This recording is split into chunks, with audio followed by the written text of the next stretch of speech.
alaykum hammaga. Bizda yangi devor mebel. Xo'p, Chustda biz Chustdagi baliqchiga kelganmiz. Bu yerda mana shunday holatda yangi qurilgan uy. Shu holatda shundoq turibdi. Shu tarafini polni mebel qilib tashlaymiz. Umuman rasxod qilishmaydi mebeldan boshqa. Sekin ko'rsatib boraveramiz. Mebelimizni korpusi tayyor bo'ldi.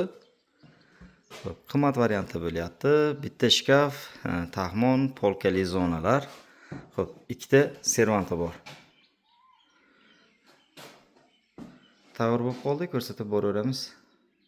Mebelimiz tayyor bo'ldi. Xo'p, 3,5 metr bunaqasi, 5 metr bunaqasi, jami 8,5 metrlik joyimiz tayyor bo'ldi. Ikkita servant, qolgan hammasini ichi korobka.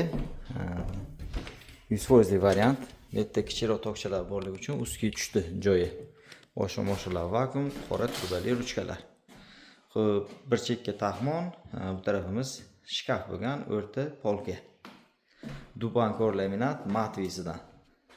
Xonamiz qorong'i, ochiqroq rang tanlangan shunga.